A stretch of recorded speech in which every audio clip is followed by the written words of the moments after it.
अपने आप से पूछना है, क्योंकि जब आपने ये देखा कि लाखों लोग बेरोजगार बेघर हो गए हैं, तो आपने प्रणब मुखर्जी को भी आजमाया। यहीं से आपने जो लास्ट राष्ट्रपति प्रणब मुखर्जी थे, उनको चुनकर भेजा, वो मंत्री रहे, क्या हासिल हुआ? वो अलग बात है कि प्रणब मुखर्जी लास्ट में नागपुर के हेडक्वार्टर में बैठे, उन्होंने आपके वोटों का हक अदा नहीं किया।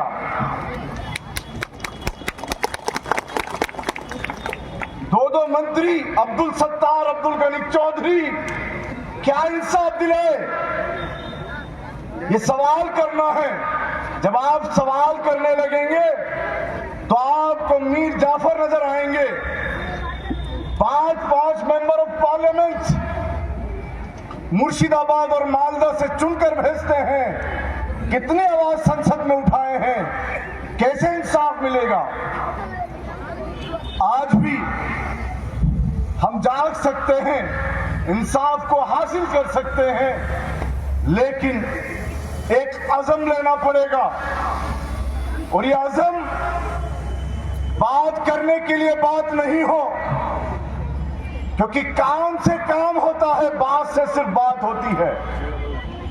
आज social democratic party of India इस मैदान में गर्जना सभा कर रही है, तो उससे पहले फरक्का से लाल गोला तक 5 दिनों की 80 किलोमीटर यात्रा करने के बाद आपसे मुखातिब हो रही है।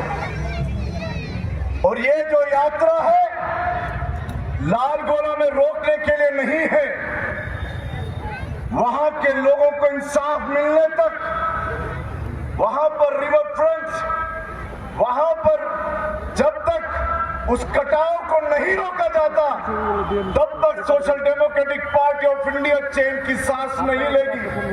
ये मैं आपसे वादा करता हूं। और ये वादा जब मैं आपसे करता हूं, तो मैं आपसे भी वादा चाहता हूं कि जब तक मैं एक मजहब इस्लाम से आता हूं, मुसलमान होता हूं, मेरे मजहब ने सिखाया है कि जब तक एक कौम अपने नफ्स के साथ बदलने को तैयार नहीं है, तो खुदा भी उसे बदलता नहीं। आप अगर अपने आने वाले मुस्तकबिल को, अपने बच्चों की लड़ाई को लड़कर कुछ बदलना चाहते हैं, तो मैदान में आना होगा। एक शख्स, एक आदमी भी अगर अज़म लेता है, फैसला करता है, तो रुख बदल सकता है। आप ही के पास के बिहार में आपने देखा होगा, जिस पर एक मूवी भी बनी है, एक फिल्म भी बनी है, मांझी करके। आपने सुना है दशरथ मांझी का नाम? ये दशरथ मांझी कौन थे? वो अपनी पत्नी का इलाज कराने के लिए अस्पताल तक नहीं पहुंचे, क्योंकि वो जो पहाड़ी थी, वो 55 किलोमीटर दूर तक जाना पड़ता था अस्पताल के लिए। एक पहाड़ी उनके रास्ते में आने की वजह से 55 किलोमीटर दूर तक जाना पड़ता था अस्पताल के लिए।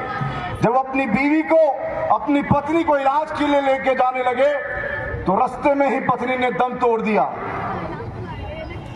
तो एक व्यक्ति, एक शख्स, उसने उस बात को समझा, क्योंकि उसने जितना अपनी पत्नी को प्यार किया होगा, उस दर्द को समझा कि किसी और की पत्नी, किसी और की बहन, किसी और का बच्चा इलाज की कमी की वजह से रास्ते में अब दम नहीं तोड़ना चाहिए।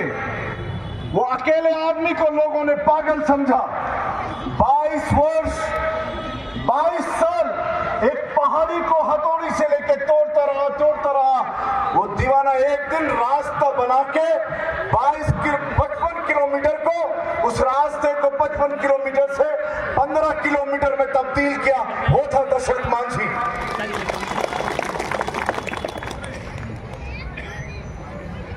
इसीलिए आपको अज़म लेना पड़ेगा, क्योंकि जो social democratic party of India है उसका ये महज नारा बैनर पर, फोटो पर लगाने के लिए नहीं है कि भूख से आजादी, खौफ से आजादी।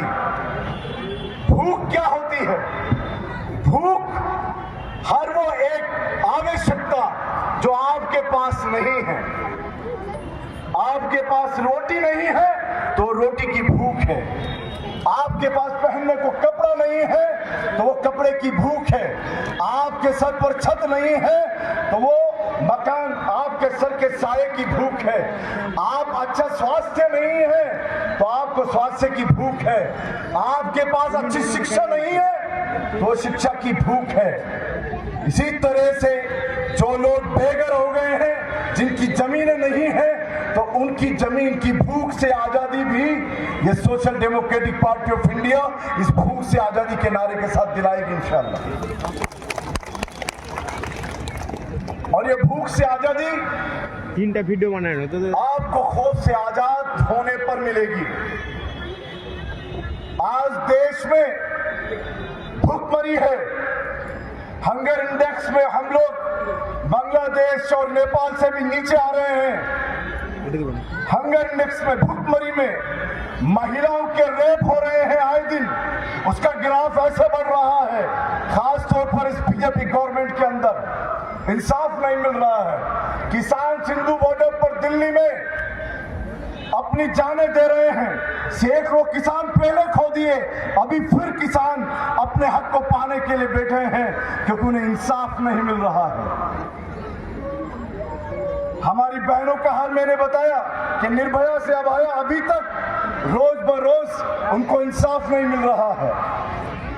एक तरफ यहां पर जो फंडामेंटल राइट्स हैं, जो बुनियादी हुकूक संविधान ने दिए हैं कि हर व्यक्ति को रोटी, कपड़ा, मकान, स्वास्थ्य, शिक्षा की आजादी होनी चाहिए, वो मिलना चाहिए, लेकिन दूसरी ओर ये सरकार यहां पे धर्म के नाम पर नफरत परोस रही है। आपको मालूम है मस्जिद से कब्र तक ये खोदना शुरू किए वर्शिप एक्ट 1991 के नाम पे। आपको मालूम है वक्फ बिल जो आपकी अपनी प्रॉपर्टी है उसमें कब्जा करने के लिए ये लोग घुस रहे हैं। अभी जेपीसी बनाकर जेपीसी टू जेपीसी, संसद से संसद तक खेल रहे हैं। आपको मालूम है कि जो समस्याएं हैं वो मूल समस्याओं को ये सुधारना नहीं चाहते। आज पूरे देश में जो लोग हैं, आम इंसान हैं, वो सब इस सरकार से परेशान हैं। मैं ये बात आपको इसलिए रख रहा हूं कि यहां पर जो मेरे social democratic party of India के कैडर्स, लीडर्स हैं, वो खास तौर पर सुन लें इस बात को कि आपकी जिम्मेदारी छोटी जिम्मेदारी नहीं है। इस रास्ते में, इस देश की आजादी को बचाने में आप लोगों को अपनी जान देनी पड़े तो जान देने के लिए तैयार होकर आए हुए लोग हैं आप, ये याद रखना। क्योंकि ये सरकार, मैं आपको एक बात याद आ गई, पहले मैं वो बताता हूं। हम लोग पूरे इंडिया में अलग अलग ट्रेनों में और अलग अलग जगह सफर करते हैं, बहुत सारे इंसिडेंट हैं, लेकिन मैं एक वाकया कल जो कलकत्ता में मैं एयरपोर्ट पे उतरने से लेके रेलवे स्टेशन तक, ऑफिस तक आने में एक प्रमोद सिंह ड्राइवर मिला।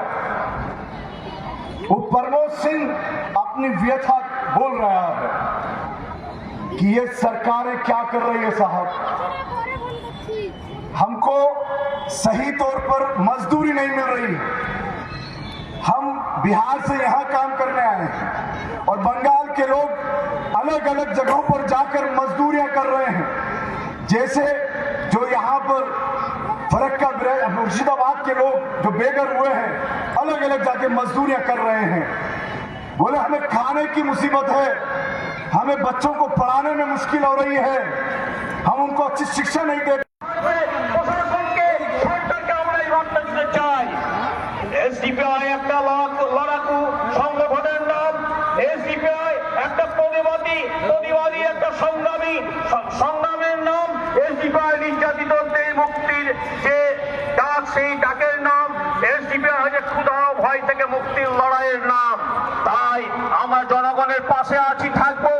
কিন্তু আমরা দেখতে পাচ্ছি যে আমাদের এই দেশে এমন কতগুলো বিষয় চলে আসছে যেগুলো অত্যন্ত দুর্ভাগ্যজনক, যেগুলো আমাদের দেশকে পিছিয়ে দিচ্ছে, যেগুলো যে সমস্ত বিশেষ করে প্রান্তিক সমাজকে আরো প্রান্তিক করার জন্য যে একটা ষড়যন্ত্র চলছে।